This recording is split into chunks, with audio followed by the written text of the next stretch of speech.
l'avenir de la RDC se jouait en ce moment même dans les couloirs de la Maison-Blanche. Depuis le retour spectaculaire de Donald Trump au pouvoir, un rapprochement inattendu avec Félix Tshisekedi redessine les équilibres entre Washington et Kinshasa. Accord de paix, contrat minier historique, déclarations publiques élogieuses. Certains parlent déjà d'un tournant décisif pour le Congo. D'autres, au contraire, y voient un jeu stratégique où les intérêts américains passent avant tout. Alors, Donald Trump est-il réellement en train de devenir un allié majeur pour la RDC ou assistons à une nouvelle manœuvre géopolitique autour des richesses congolaises? Avant d'aller plus loin, abonnez-vous à la chaîne, activez la cloche pour ne rien rater de nos analyses exclusives sur les tendances, les coulisses de la géopolitique et les vérités que certains préfèrent taire. Aimez, partagez et surtout, restez jusqu'à la fin, car ce que vous allez découvrir pourrait bien changer votre regard sur cette affaire. Aujourd'hui, on décrypte tout. Depuis le retour de Donald Trump à la Maison-Blanche en janvier 2025, la relation entre Washington et Kinshasa a pris une tournure spectaculaire. En quelques mois seulement, Félix Tshisekedi est devenu l'un des partenaires africains les plus visibles de l'administration américaine. Les rencontres officielles se sont multipliées, les déclarations élogieuses aussi. Point culminant. Le 5 février 2026, lors du National Prayer Breakfast, Donald Trump qualifie publiquement Tshisekedi des « hommes braves », de « merveilleux » et de « vrais présidents ». Une reconnaissance forte sur la scène internationale, qui renforce l'image diplomatique du chef de l'État congolais. Mais derrière les symboles et les applaudissements, une question stratégique s'impose. S'agit-il d'un véritable partenariat équilibré ou d'un jeu d'intérêts où chaque camp poursuit avant tout ses propres objectifs? Car si la RDC gagne en visibilité internationale, les États-Unis, eux, voient dans le Congo une pièce maîtresse dans leur stratégie géopolitique mondiale, notamment face à l'influence croissante de la Chine en Afrique. Le rapprochement est donc réel. Mais il est aussi profondément stratégique. Comme il est dit dans la Bible, les faiseurs de paix seront bénis. C'est vrai, il y a quelques mois, ici à Washington, nous avons signé un accord de paix historique entre la RD Congo et le Rwanda.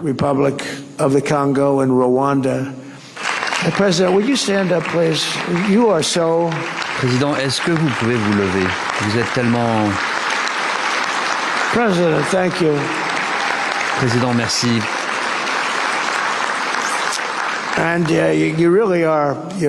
Vous êtes vraiment courageux, un homme courageux.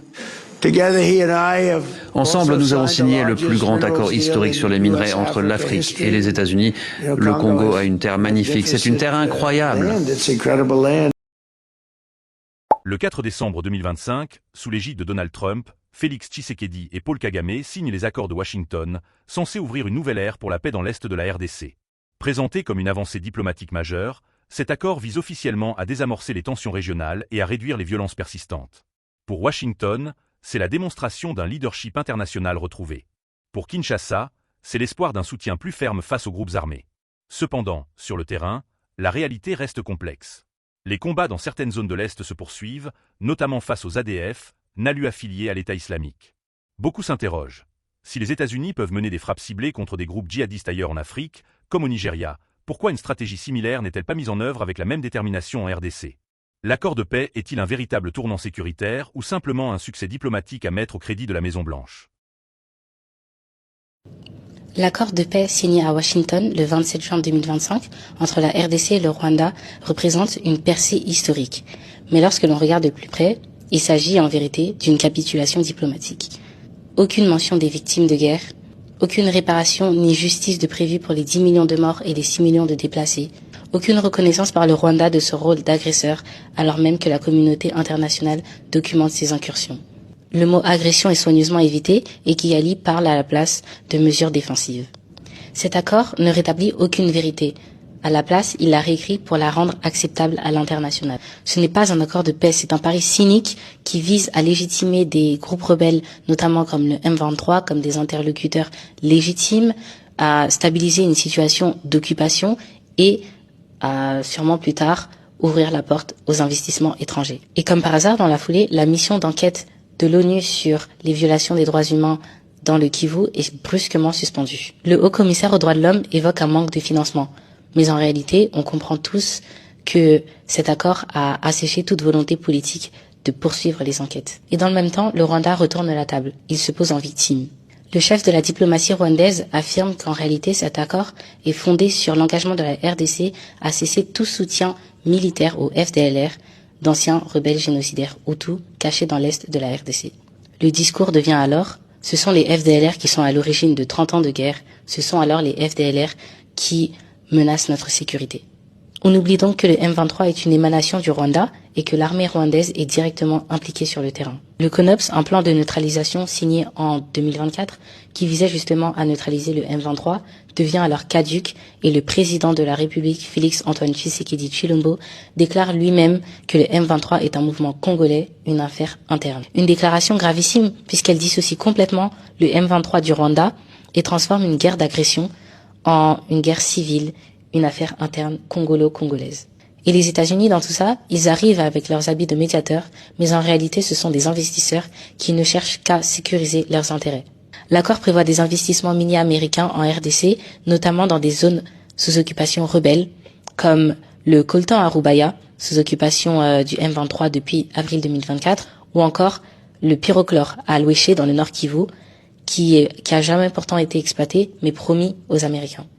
Le but est alors très clair, entrer dans des zones peu pénétrées par les Chinois, comme le Kivu, pendant que domine le Haut-Katanga. Et qui est-ce qui protégera ces investissements? Sûrement pas l'armée américaine. L'accord prévoit des entreprises de sécurité privées. Le problème étant que Donald Trump est un homme d'affaires qui fait de la politique. Il n'a donc aucune profondeur historique et approche un conflit de près de 30 ans de manière superficielle et capitaliste. Alors comment voulez-vous qu'une personne qui ne serait même pas capable de situer le pays sur une carte puisse signer un accord de paix en l'espace de 2 mois? Mais l'accord de Washington ne s'arrête pas à la sécurité. Il annonce également un aspect économique et donc une intégration régionale économique juste après 30 ans de guerre. Gestion commune des parcs nationaux, du lac Kivu, des projets hydroélectriques. Il annonce également la réactivation de l'accord de 2010 sur le retour des réfugiés rwandais sous l'égide du HCR et un mécanisme de sécurité conjoint entre la RDC et le Rwanda. Mais posons-nous les vraies questions. Le Rwanda retirera-t-il ses troupes? Et quand ça? Avant ou après la neutralisation des FDLR? Et que signifie une réintégration éthique des soldats dans une armée aussi fragmentée que les FARDC? Finalement, ce qui se joue ici, ce n'est pas la paix, c'est un deal d'exploitation. 1. Le peuple congolais n'a pas été consulté. 2. La justice pour les victimes est sacrifiée. 3. Nos territoires sont livrés à des groupes rebelles reconnus de facto comme des autorités locales. Et pendant ce temps, les autres puissances étrangères s'organisent pour partager nos ressources. C'est donc à nous, Congolaises et Congolais, de refuser cette imposture. Merci d'avoir écouté What About Congo, partagez cet épisode et surtout, continuons à parler vrai pour le Congo, pour la justice, pour la vérité. Merci à tous et à bientôt pour un prochain épisode. Au cœur de cette nouvelle alliance se trouve un pacte économique d'ampleur historique. Donald Trump annonce la signature du plus grand accord sur les minerais jamais conclu entre les États-Unis et un pays africain. Ce partenariat accorderait aux États-Unis un droit de premier refus sur des minerais stratégiques congolais, cuivre, cobalt, zinc et autres métaux critiques, en échange d'un soutien sécuritaire renforcé. Pour Washington, il s'agit de sécuriser ses chaînes d'approvisionnement et de réduire sa dépendance vis-à-vis de la Chine. Mais en RDC, cet accord suscite de vives controverses. Des avocats ont saisi la Cour constitutionnelle pour contester sa légalité, estimant qu'il pourrait porter atteinte à la souveraineté nationale. La question centrale est claire. Quelle part réelle de transformation locale, de création d'emplois et de valeur ajoutée reviendra au peuple congolais? Sans industrialisation locale ni garantie solide, le risque est de reproduire un schéma ancien. Exporter des matières premières brutes tout en important les produits finis à prix fort. L'image d'un Donald Trump sauveur de la RDC doit aussi être confrontée à son bilan global envers le continent africain. Sous son administration, plusieurs facilités de visa ont été supprimées ou restreintes pour des pays africains. Le discours sécuritaire sur l'immigration s'est durci, assimilant parfois les migrants à une menace. Le programme de dévéloterie, qui a permis à de nombreuses familles congolaises d'émigrer légalement aux États-Unis, a été remis en question. Par ailleurs, des réductions ou réorientations de financement ont touché certains programmes d'aide internationale. L'USAID, impliqué dans la lutte contre le VIH, SIDA, la malnutrition et le soutien aux systèmes éducatifs, a vu certaines interventions revues à la baisse ou restructurées.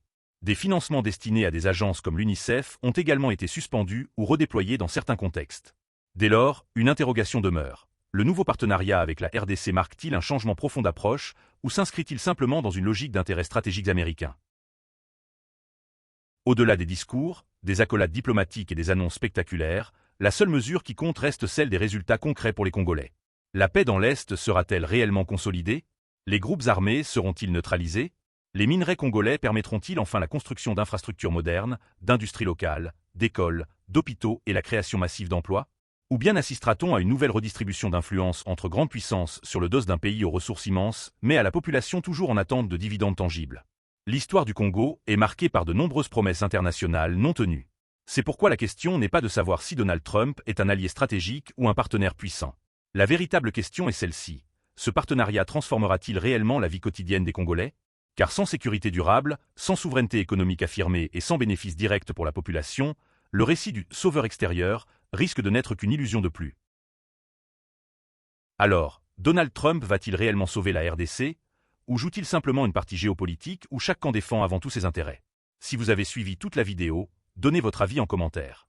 Pensez à aimer, partager et vous abonner pour ne rien manquer des prochaines analyses.